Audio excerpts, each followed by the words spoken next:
But let me tell you about a simulation exercise. The National Disaster Management Organization is currently running a mock exercise in 3 regions, and it is to test the readiness of security services response to election-related violence during the December polls.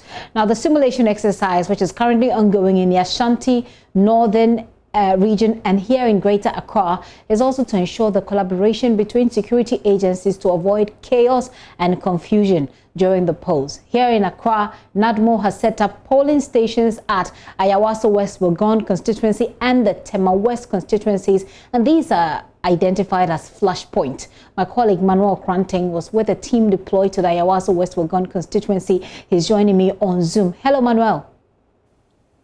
Hi, Gifty. Manuel, what can you report from your station? Great. So earlier in the day, the simulation exercise was conducted, particularly at one of the polling centers at Belingpe 2 Basic School. It was essentially to draw, scenes from some of the flashpoints that we have been seeing over the years during elections.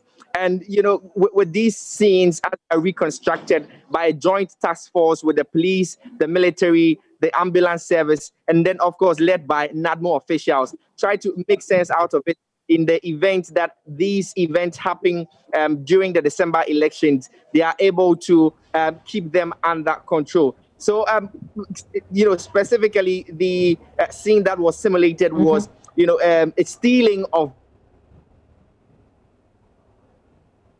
I can't believe I just lost Manuel at that part that I felt was very interesting. So Manuel was trying to paint for us a mental picture of what exactly this mock exercise tackled. I think he says something about stealing something, must be stealing of ballot box, because that is a possibility, as we've seen in elections across Africa. Manuel, if you can hear me, and I'm hoping sincerely that you do, give us that mental picture again. Stealing of ballot boxes. Paint for us that picture. What actually happened? What did they do? What was the response from the security agencies that are supposed to respond on the day of election itself? Great. So, Gifty, I don't know if you can hear me, but I do. To answer your question, the stealing of ballot boxes was a scene that was reconstructed. And so you had some people who were acting as unscrupulous folks, well-built men who came to the polling center to steal the ballot boxes. Calls were made to the police task force, which arrived promptly at the polling center to, as it were, truncate the perpetuation of that incident. And so, essentially, NADMO leading the team, providing some aid to the victims and so on. So the entire scene has been reconstructed from the very first ballot being cast to the ballot boxes being stolen, and then to aid being given to the victims in there. So each one of the task force, from the police to the army to the ambulance service to NADMO, each one of them at every point tries to put up a show of how, if it were to happen in real terms, how they were going to, deal with it. And so you had first aid, you had the chauffeuring of victims from the scene to the hospital and so on.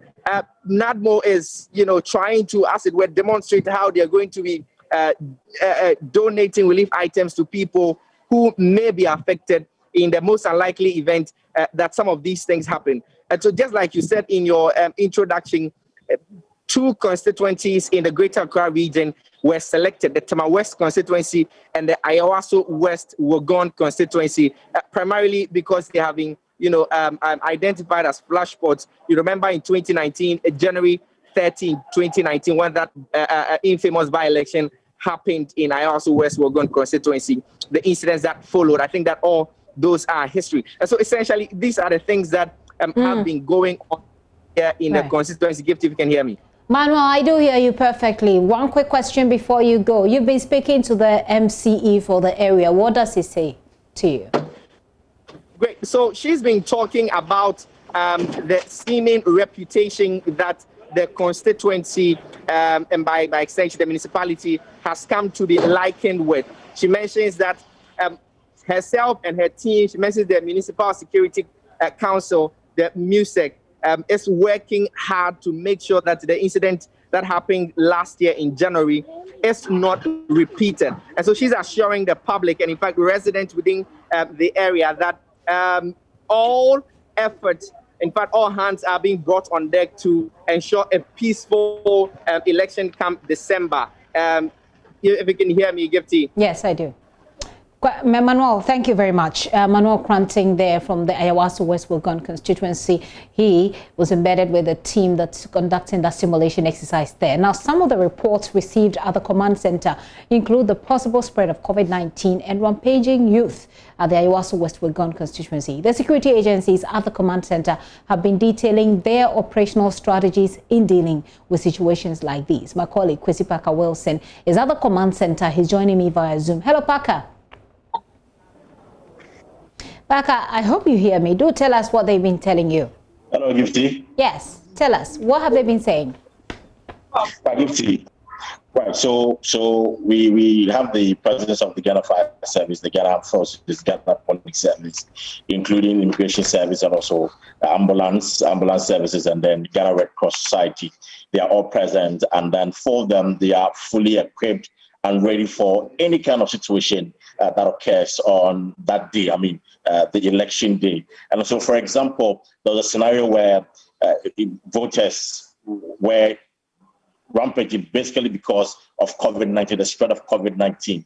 And the ambulance service tells us that indeed they are ready to quickly go and then isolate those individuals and take them to isolation centers. Again, the police says they have the COVID team ready, that they will quickly contact trace together with the immigration service to ensure that they curb the further spread of COVID-19 during the day. So these are some of the things. And one interesting scenario that came out, Gifty, was that if a policeman perhaps shoots a civilian during chaos, what then happens? And the police response is that because they caused the problem, quickly they will evacuate the place and call the military to come and contain the situation. And the military indeed told us that they are going to deploy a number of personnel at the various district assemblies so that when there's an issue, quickly they can move in and contain the situation. So these are some of the things that they told us that indeed they are ready for this year's election. And one interesting thing is that the Deputy Regional Minister told us that about 8 flashpoints have been identified here in Greater Accra. And going forward, they will ensure that they deploy a number of security personnel to these areas to ensure that at least peace prevails during the elections. Parker, thank you so much for that update. Kwesi Parker Wilson is joining us from the command center where all this operation will be coordinated from. We'll get more when he returns with a report.